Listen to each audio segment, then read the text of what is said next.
Aníbal Diniz. Senhora Presidenta, Senadora Ângela Portela, senhores senadores, telespectadores da TV, ouvintes da Rádio Senado. Começo o meu pronunciamento dizendo que hoje, pela manhã, o governador Tião Viana assinou o contrato com o Ministério das Cidades para a construção de 10.200 casas do programa Cidade do Povo, lá em Rio Branco. Essas unidades habitacionais que serão construídas serão destinadas, uma parte para atender a população atingida pelas últimas alagações, são famílias que moram em áreas suscetíveis de alagação e precisam receber uma habitação que seja segura e que não mais esteja exposta ao perigo da enchente. E, ao mesmo tempo, o governador Tião Viana participou, juntamente com os demais governadores, dessa reunião com a direção do Senado e da Câmara para discutir o Pacto Federativo, particularmente sobre esse projeto em tramitação aqui que nós precisamos deliberar a respeito, que vai definir as novas regras para o Fundo de Participação dos Estados. Devo dizer que não pude participar dessas duas reuniões, exatamente porque estávamos na Comissão de Constituição e Justiça, CCJ, aonde conseguimos a aprovação por unanimidade da PEC 66, que é a PEC das empregadas domésticas, sob a competente relatoria da senadora Lídice da Mata. Foi uma construção muito bonita, muito interessante, porque os senadores Aloísio Nunes Ferreira, senador Paulo Bauer, tinham emendas a essa matéria, emendas que viriam contribuir com a sua qualificação, inclusive, estendendo os benefícios às empregadas domésticas, e a gente conseguiu uma construção para evitar que essa matéria voltasse para a Câmara, para que essas proposições pudessem ser acopladas como emendas de redação. E no caso da proposição do senador Aloísio Nunes Ferreira, que tratava exatamente da prescrição do prazo em que uma empregada doméstica pode entrar com uma ação com relação ao seu empregador, esse prazo prescricional, que era objeto de uma proposição do senador Aloísio Nunes Ferreira, teve uma negociação com a relatora Lídice da Mata para ser apresentado enquanto um projeto de lei ordinário que vai tramitar já a partir da Comissão de Constituição e Justiça.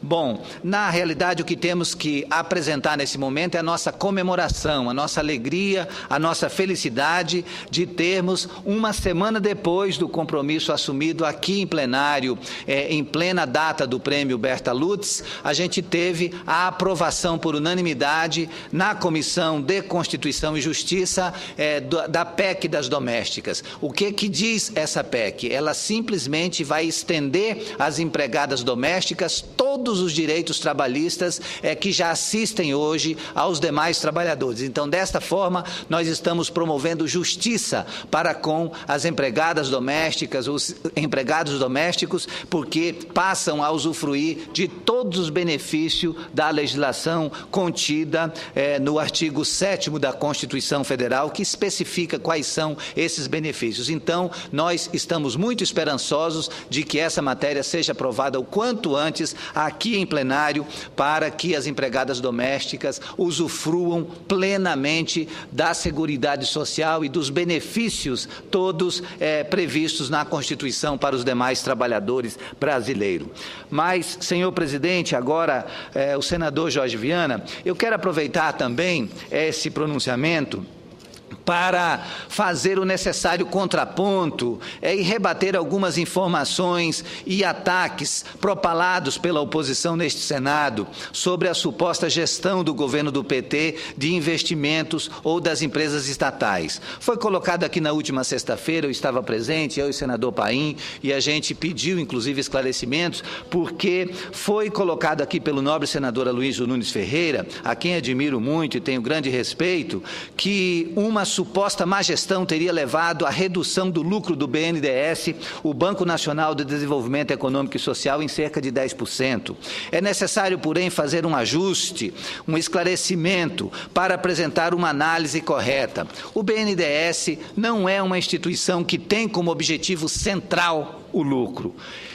Ele não tem como objetivo estratégico apenas a geração de lucro. Sua missão institucional, e que é de extrema relevância para o país, é contribuir para o desenvolvimento econômico e social do nosso país. Contudo, apesar de não ser essa motivação essencial do BNDES, ele vem, sim, tendo lucro ao longo dos anos e de forma consistente, demonstrando ser um banco também muito lucrativo.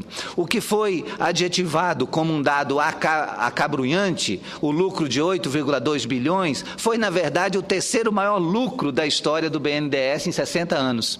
O terceiro maior lucro em 60 anos. É importante destacar, inclusive, que os lucros do BNDES aumentaram expressivamente nos governos do PT. Se entre 1998 e 2000 o lucro do BNDES oscilava entre 810 milhões e 867 milhões de reais, em 2002, no último ano do governo Fernando Henrique, esse lucro caiu para 550 milhões de reais, uma redução de 867 para 550 milhões de reais. Já em 2003, subiu para 1 bilhão e 38 milhões de reais, com um pico em 2010 de 9 bilhões e 913 milhões de reais. E em 2012, o lucro ficou em 8,2 bilhões de reais. Ou seja, se vamos falar de lucro, estamos falando de uma média de 742 milhões ao ano entre 1998 e 2002, na gestão tucana. Mas no governo do PT, de uma média de 5 bilhões e 853 milhões de reais. Essa é a realidade do nosso BNDES, que financia tantos projetos importantes e estratégicos para o país. Além disso, se compararmos os resultados do BNDES com o dos grandes bancos de fomento do mundo, verificaremos que sua rentabilidade sobre o patrimônio líquido, que, como sabemos, é um indicador que mede a lucratividade, supera em muito o alcançado, por exemplo, pelo Banco Mundial, que é o Banco Internacional para Reconstrução e Desenvolvimento, ou outras instituições de fomento. Foi dito aqui, por exemplo, que a suposta perda mais grave do banco se concentra na BNDES Par, que é responsável pelos negócios da instituição. Ora, a BNDES Par não atua com o espírito animal do capitalismo, disse isso o senador Aloysio Nunes, dando a entender que tinha que ter esse espírito voraz da lucratividade. Na sua condição de subsidiária integral do BNDES, ela é o braço operacional para apoio, através de participações acionárias, a empreendimentos enquadráveis nas políticas de prioridades operacionais do BNDES. Nesse sentido, tem a missão de apoiar o processo de capitalização de empresas brasileiras e contribuir para o desenvolvimento do mercado de capitais nacional. O senador Aloysio disse também que a BNDES Par apresentou, em 2011, uma queda em cerca de 4 bilhões de reais, e diz que isso é a expressão acabada de um desastre, o que foi uma redução de lucro na casa de 4 bilhões. Mas não é assim. Essa não foi uma análise correta. É preciso dizer que, historicamente, a BNDES Par vem apresentando resultados expressivos e contribuindo de maneira relevante para o lucro do BNDES. Embora a carteira de ativos de renda variável venha se situando ao longo dos últimos anos no intervalo entre 15% e 25% do total de ativos do BNDES, essa carteira gera, em média, mais da metade do lucro total do BNDES. Pontualmente, no exercício de 2012, houve a ocorrência de fatores que provocaram a redução do lucro, mas apenas a redução do lucro, destacamos bem, não a realização de prejuízos. lucros. Houve uma redução dos lucros, mas o BNDES continua sendo um banco rentável. Com um minuto a mais, senhor presidente, eu me comprometo a concluir. Esses fatores, todos,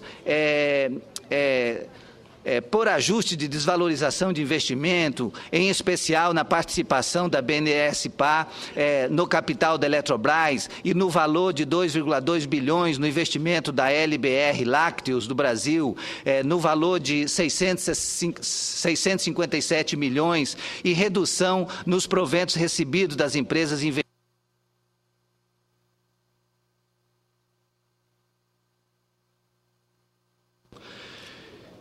Temos de destacar, senhor presidente, que esses números todos apresentados, a título de esclarecimento, que esses ajustes foram realizados em estrito atendimento a regras objetivas do IFRS, Padrão Internacional de Normas Contábeis, não significando que o BNDES considerava naquela ocasião que esses ativos não poderiam recuperar seu valor. Também gostaria de esclarecer que, ao contrário dessas afirmações, essa competitividade não se dá apenas em nível local ou mesmo regional, mas a competição ocorre em escala global, onde somente empresas capitalizadas e dotadas de capacidade para concorrer com elevados padrões de competitividade terão chance de sucesso. E exatamente por isso, senhor presidente, é que o BNDES tem feito as apostas em certas empresas nacionais, não olhando a identidade dessas empresas pura e simplesmente,